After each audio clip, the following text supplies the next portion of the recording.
Bonjour à tous, bienvenue sur Overclex. Alors aujourd'hui je vais vous parler de mon processeur Intel 7900X, un Skylake X disposant de 10 cœurs. Alors pourquoi je vais vous parler de ce processeur? Tout simplement parce que j'ai l'intention de réaliser une série de tests comparatifs. Donc l'idée est d'utiliser le soft PowerMax pour stresser le processeur, le faire chauffer en température et relever la température des différents cœurs. Pourquoi? Tout simplement pour comparer ces résultats avec le processeur, donc avec le 7900X, une fois que j'aurai réalisé le délide. Donc, je vais remplacer la pâte thermique qui se trouve entre le IHS et le die. Tout d'abord, par de la cryonaute, donc de chez Thermal Grizzly, et ensuite par de la conducnaute, donc toujours de chez Thermal Grizzly, mais qui est du liquide métal. Enfin, pour terminer, je réaliserai un direct die, donc c'est-à-dire placer directement le waterblock sur le die, et grâce à l'outil d'Airbower, donc qui va me permettre de venir directement placer mon waterblock posé sur le die. Alors avant de commencer tous ces tests comparatifs, je vous invite à refaire un petit point sur la théorie et vous rappeler les différentes parties du processeur.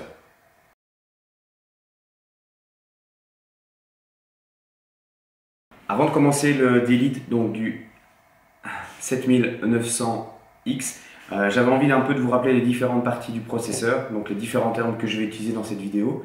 Pour ce faire, je vais utiliser aussi mon 7354K, donc un processeur d'une génération précédente, qui lui est déjà délide. Ce sera plus facile de vous parler des différentes parties avant de réaliser le délide du 7900X. Alors, avant de réaliser le délide de mon 7900X, je voudrais un peu vous rappeler les différentes parties d'un processeur avec leurs termes, histoire que ce soit un peu plus facile à comprendre lors du délide. Donc un processeur Intel, il est composé de plusieurs parties. On a d'abord ici le IHS qui va recouvrir le die qui se trouve juste en dessous, donc qui est la puce principale, et celle-ci elle est fixée sur un PCB, la partie verte. Alors à l'heure actuelle, mon IHS est collé à l'aide d'un silicone noir sur le PCB. Je ne sais pas si on peut voir la partie silicone. Bien sûr, quand ça n'a pas envie de faire la mise au point, alors on va refaire la mise au point comme ceci, et voilà. Donc on voit vraiment le silicone noir qui permet au IHS d'être collé sur le PCB. Alors auparavant, Intel utilisait une soudure entre le die et le IHS. C'était super intéressant parce qu'en termes d'échange thermique, c'était très performant, que ce soit en air cooling, water cooling ou même pour des tests sous azote liquide. Mais depuis une paire d'années, ils ont un peu changé d'avis et maintenant ils utilisent une pâte thermique. Le souci de cette pâte thermique, c'est qu'elle n'est pas de super bonne qualité et que l'échange thermique n'est pas toujours super efficace. Donc l'idée, c'est que vous pouvez avoir un super système de refroidissement qui va refroidir le IHS et donc logiquement refroidir le die qui est en dessous. Mais si le transfert, donc si la pâte thermique qui est mise entre le die et le IHS n'est pas de super bonne qualité et ne permet pas d'avoir un très bon échange thermique, vous avez beau avoir un système de refroidissement ultra costaud au-dessus, si l'échange thermique n'est pas bon, le die va avoir tendance à chauffer, le processeur aussi, et donc c'est assez limitant en termes d'overclocking. Donc le principe du délide, c'est qu'on va se retirer le IHS, séparer le IHS du PCB, donc en faisant sauter le joint de colle silicone. Alors je vais vous le montrer ici. Je vais mettre mon 7900X sur le côté. Je vais prendre un 7350K, donc qui lui a déjà été délide. Donc j'ai déjà retiré le IHS, donc la partie qui recouvre le die. Voilà. Donc il y avait du silicone noir. On voit encore quelques traces que j'ai grattées au maximum. Et donc, comme on peut le voir, il était collé sur mon PCB. On voit encore les endroits où j'ai retiré le silicone. Au centre, on trouve le die. Et donc, la pâte thermique est placée sur le die. Ensuite, il y a le silicone noir. Et on recolle les deux éléments. Donc, notre but ici, lors du délite, ça va être de remplacer cette pâte thermique. Alors, je vais laisser les deux éléments ici. Je vais me le mettre. Voilà. Donc la difficulté qu'on va avoir ici par rapport à notre 7900X, une autre petite difficulté, c'est que il y a pas mal d'autres composants. Donc autour du die, on a des petits composants qu'il ne faudra surtout pas arracher, et on voit notamment ici une puce qui est très importante aussi et qu'il s'agira de ne pas endommager lors du délite. Donc je vous ai un peu rappelé les différentes parties du processeur. Donc on a le IHS, on a le PCB et on a le die. On peut à présent passer au delete de notre 7900X.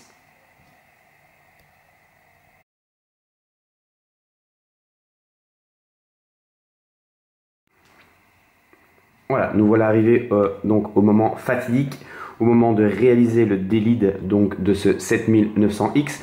Pour ce faire, je vais utiliser l'outil de chez Rockit Cool, le Rockit 99, donc qui va me permettre de réaliser le delete. Le delete en soi n'est pas quelque chose de relativement compliqué, il faut juste bien faire attention de placer le processeur dans la bonne position parce que sinon c'est la mort assurée du CPU. Donc l'idée c'est vraiment de bloquer, donc dans la première partie, de bloquer le PCB et de venir avec la seconde partie, donc avec la partie qui se trouve ici et donc il va pouvoir avancer. Je vais la remettre voilà, dans sa position de départ. Donc de venir vraiment pousser sur le IHS qui lui est donc collé avec du silicone sur le PCB et donc de casser, d'arracher cette partie de silicone pour pouvoir désolidariser le IHS. Donc comme on peut le voir, une fois que je vais tourner, ben voilà, on voit la partie qui avance et donc il va pousser sur le IHS. Donc première étape, bien dévisser la vis pour que cette partie-ci puisse reculer au maximum. Ensuite, sur l'outil, on a le partie, j'essaie de faire la mise au point la plus correcte, avec le triangle. Donc c'est là qu'on va venir placer le processeur. Donc on peut le voir, j'ai triangle et triangle, ça veut dire que mon processeur est bien placé. Comme on peut le voir, l'alignement des trous, donc si je le repose, voilà, on voit bien l'alignement des deux trous ici, ici, ici, ici. Donc je vais juste avoir à venir refermer l'outil et ensuite à venir placer les trois vis. Alors l'idée de ces trois vis, c'est vraiment de serrer les deux parties l'une contre l'autre, mais pas besoin non plus de serrer, je veux dire, comme un mammouth. L'idée est vraiment juste que les deux éléments soient bien en contact. Voilà, je donne un petit coup de serrage. Alors, je vérifie bien que les deux parties sur toutes les faces soient bien l'une contre l'autre. Voilà, on voit qu'ici, bah, déjà, j'ai ma partie qui va pouvoir déjà avancer. Donc, ce que je peux déjà faire, c'est serrer au départ à la main. Voilà, maintenant, je me retrouve bloqué. Je vais devoir utiliser ma clé Allen. Donc, on peut le voir. Je ne sais pas si on voit sur la mise au point. Donc, j'ai bien mon CPU qui est à l'intérieur. Je vais prendre la clé Allen. L'idée, c'est de ne pas vouloir y aller trop vite. Donc, moi, j'y vais souvent en tournant un petit peu. Ici, j'ai déjà beaucoup plus de force, donc je peux tourner. Voilà, je commence à sentir une résistance. L'idée est de bien tenir l'outil aussi en main. Il ne s'agit pas de le lâcher au moment où on va avoir logiquement le petit clac si c'est comme les autres. Donc je continue à tourner. Voilà. J'y vais vraiment lentement. Je sens que je continue à avancer. Bien le tenir en main.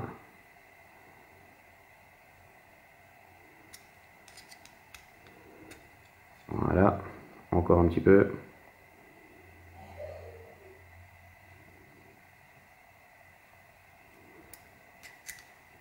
Ça prend un peu de temps. Je préfère y aller, comme je vous l'ai dit, lentement.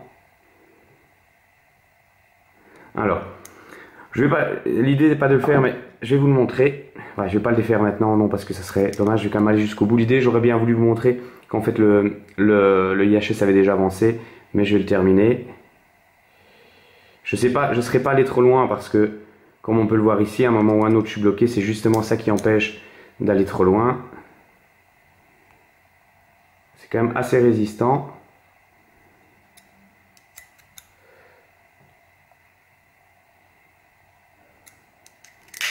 Voilà, je ne sais pas si vous avez entendu le clac. C'est souvent le bruit qu'on entend une fois que les deux sont désolidarisés. Donc je vais repartir en arrière maintenant. Je vais même le défaire à la main. Voilà, je vais défaire les trois vis. c'est toujours le petit clac qu'on attend qui confirme que l'opération est terminée. Donc comme je l'ai dit, c'est pas possible d'aller trop loin avec l'outil vu que on est à un moment bloqué par l'outil. Voilà.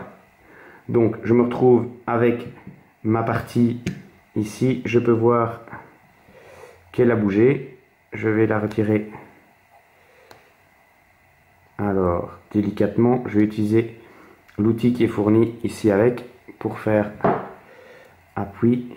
Et voilà. Donc on voit que ça vient. Je vais doucement pour détacher l'autre partie. Donc voilà, on se retrouve avec les deux éléments. Donc comme je vous l'avais dit tout à l'heure, le IHS, donc on voit toute la partie silicone qui se trouve sur le IHS. Au niveau de mon die, c'est ce que je vous expliquais tout à l'heure. J'espère qu'il va faire la mise au point correctement. Voilà, on voit qu'il y a énormément de petits composants qui se trouvent autour du die. Donc l'idée c'est bien sûr de ne pas les arracher au moment du délide.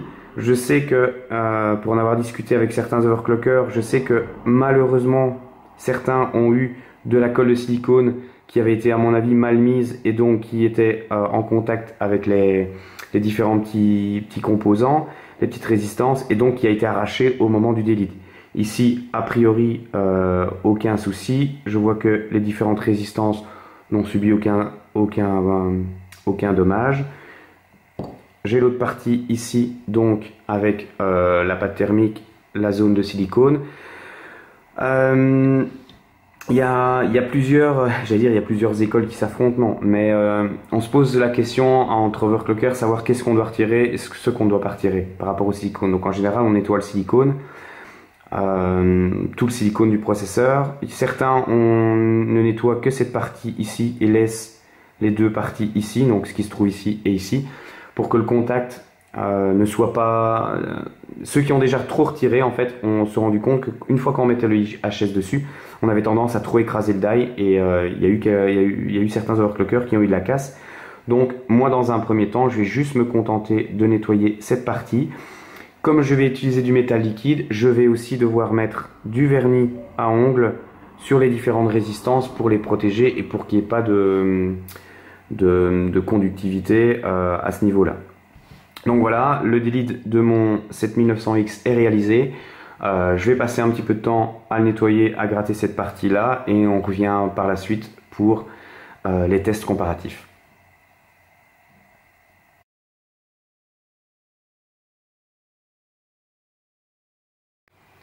Donc voilà, je viens de réaliser la première série de tests, donc en remplaçant la pâte thermique d'Intel par de la Cryonaut de chez Thermal Grizzly.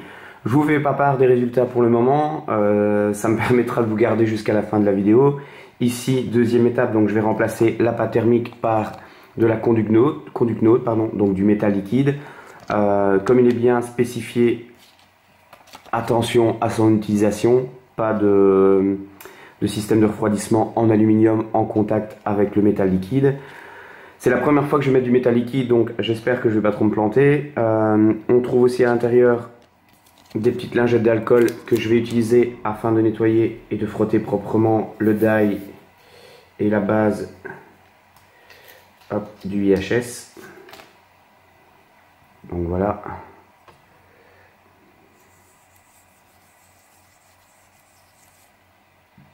J'essuierai après, que c'est quand même...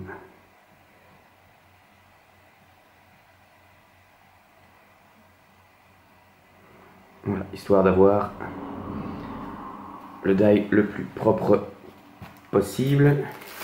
Je vais passer un petit coup d'essuie-tout afin de retirer l'excédent d'alcool.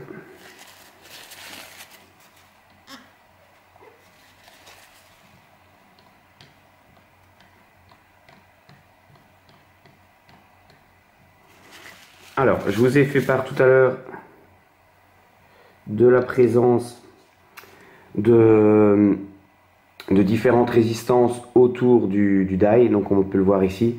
Comme je vais utiliser du liquide métal, que celui-ci est conducteur, ben, je vais devoir les protéger. Pour ce faire, je vais mettre du vernis posé sur les résistances afin de les protéger si quelquefois il y avait un petit peu de métal liquide qui allait se placer sur les résistances. Alors,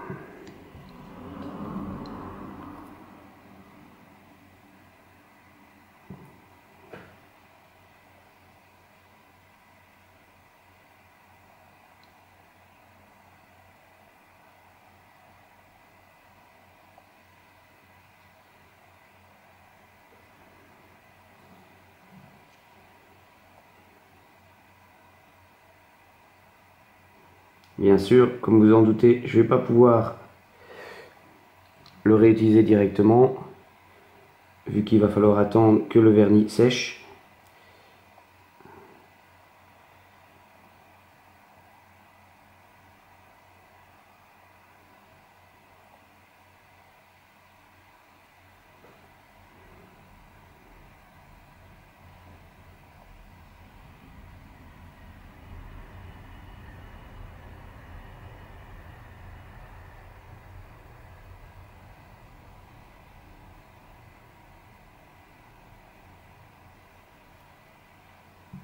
Voilà, donc j'ai placé le vernis sur les différentes résistances.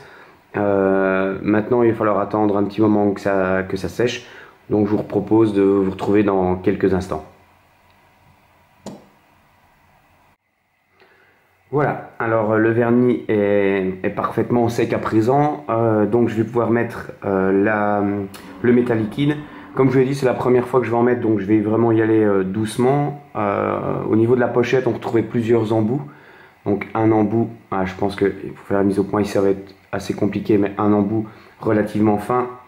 On trouve un second embout qui lui est un peu plus large, et on retrouve, on va dire, deux cotons-tiges qui vont me permettre d'étaler la pâte correctement.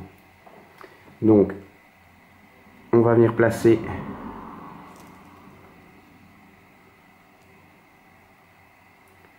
l'embout sur la pâte. Je vais vraiment y aller. J'espère que je ne vais pas être embêté par la caméra pour le mettre.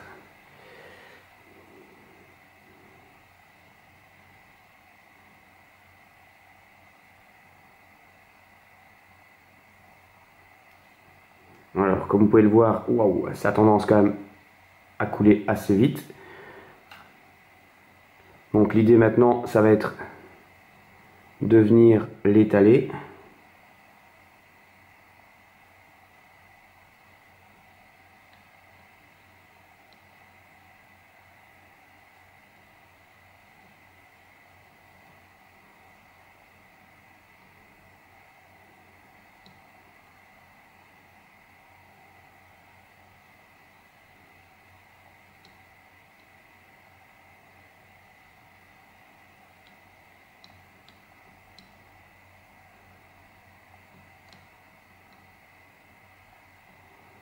Alors je sais pas si j'en ai mis un petit peu de trop ou pas.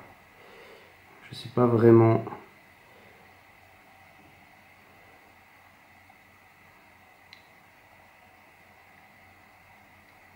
Comment c'est censé s'étaler. Voilà, ce que j'ai pas envie, c'est qu'au moment de serrer, donc de remettre le IHS et de réaliser le serrage, que le liquide métal aille se mettre un petit peu partout. Donc je vais essayer d'en retirer, voilà, d'en remettre l'excédent ici. Alors.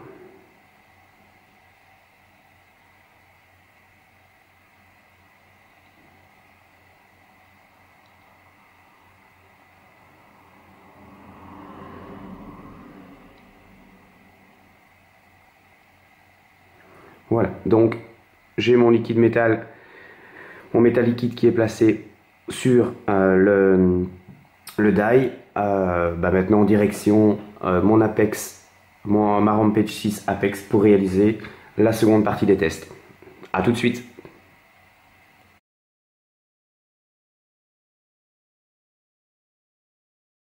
Alors, je vais donc installer la fixation de Derbauer qui va me permettre de faire du direct die.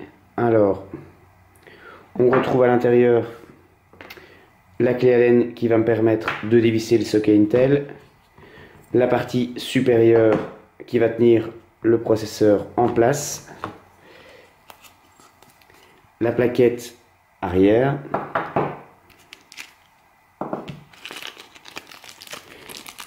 quatre vis de fixation ainsi que une petite clé Allen et des patchs autocollants pour la partie arrière. Donc première étape, dévisser le socket actuel. Donc comme j'ai encore mon processeur à l'intérieur, je vais commencer, pour ne pas l'abîmer, par le retirer.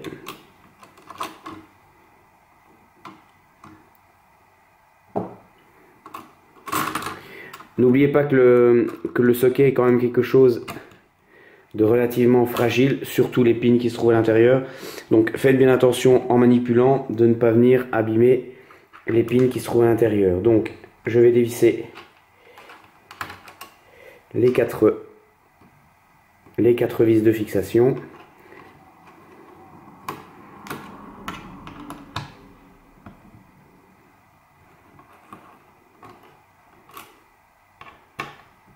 Afin de pouvoir le détacher. Donc je vais détacher en fait la partie supérieure ainsi que la partie inférieure, donc qui se trouve à l'arrière de ma carte mère.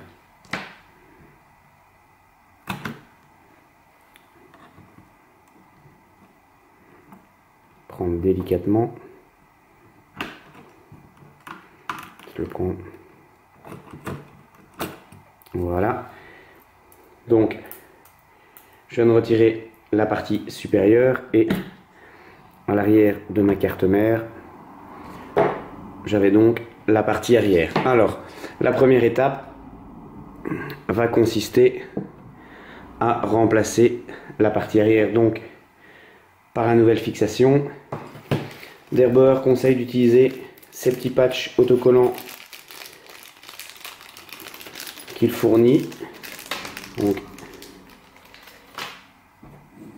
ils sont au nombre de 4. Donc on va venir placer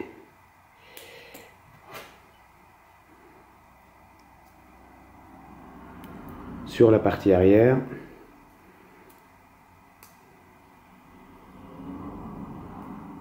Alors pourquoi les patchs autocollants?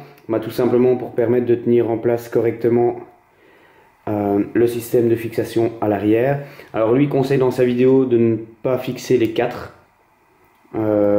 parce que ça a l'air de coller quand même, ça a l'air d'être quand même assez résistant. Donc il prévoit qui va venir facilement. Alors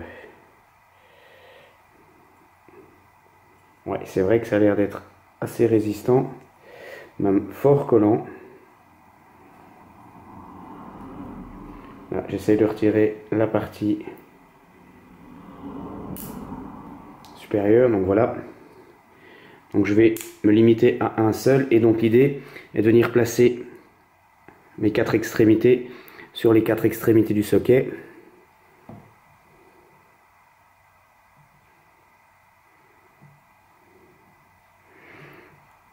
Voilà. Ce qui va me permettre, en retournant la carte mère, que le système reste fixé.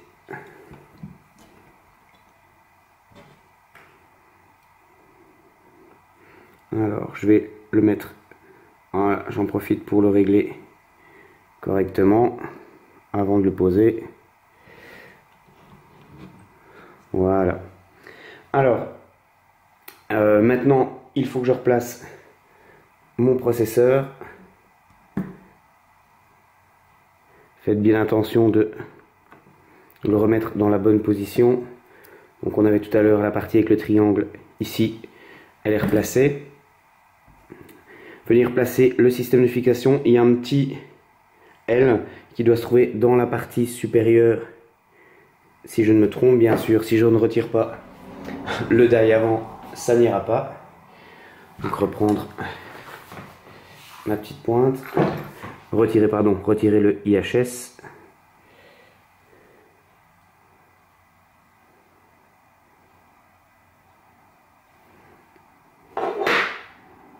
Donc je viens placer.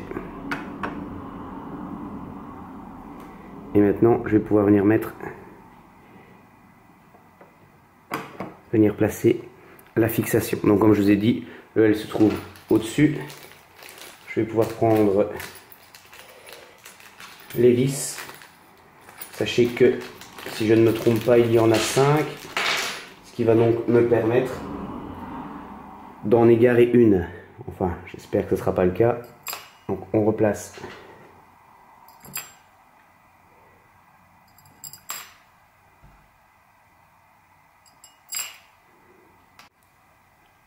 Voilà, donc j'ai dû bien effectivement passer ma main en dessous afin de pouvoir placer et serrer les vis correctement.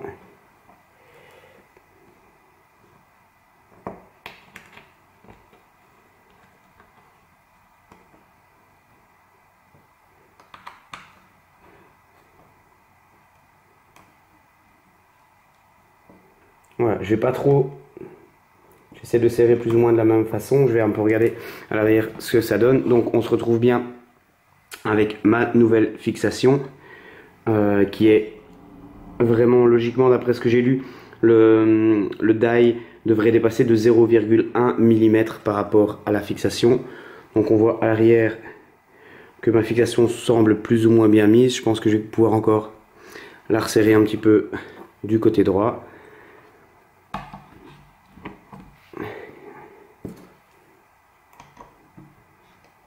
Je redonne un petit coup de serrage. Voilà, c'était de ce côté-ci. J'avais un peu plus de marge pour la serrer. En fait, l'idée de système de fixation, c'est vraiment de pouvoir serrer de manière homogène le processeur. Maintenant, il me reste à l'installer sur ma table de bench et à monter le waterblock dessus.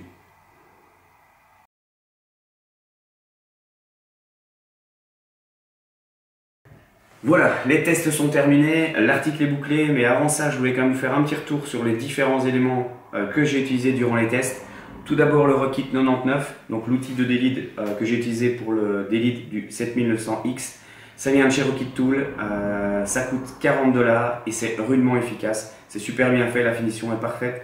Pour moi, c'est un outil ultra sécurisant, donc vous pouvez franchement y aller les yeux fermés à partir du moment où vous respectez bien sûr les différentes consignes. Donc franchement, pour moi, il n'y a pas mieux à l'heure actuelle, en tout cas dans cette gamme de prix.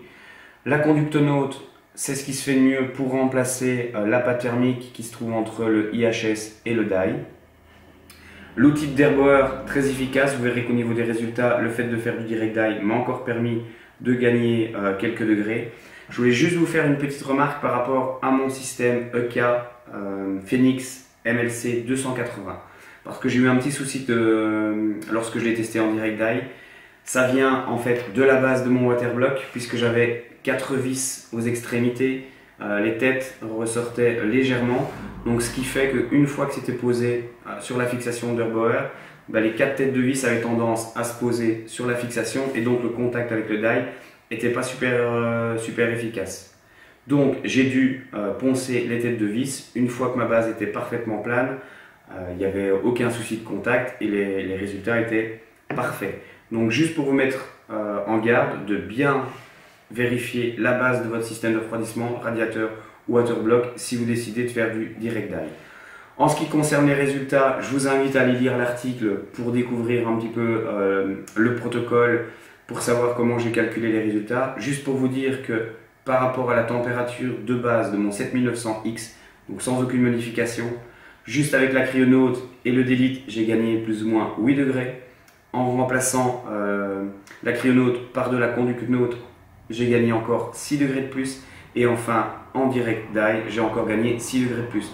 Donc, entre mon processeur de départ et du direct die avec de la Conductonaut, je suis plus ou moins à 20 degrés de gain, ce qui est vraiment quelque chose de non négligeable. Donc voilà, j'espère que cet article vous a plu. Si c'est le cas, je vous invite à me laisser un petit pouce vers le haut. Je vous invite à vous abonner à notre chaîne YouTube, à nous rejoindre sur Facebook pour devenir un Lowerclex. Moi, je vous dis à très bientôt. La prochaine vidéo sera basée sur une carte mère assez particulière qui arrive, j'espère, incessamment sous peu. Donc moi, je vous dis à très bientôt sur Lowerclex et n'hésitez pas à vous abonner.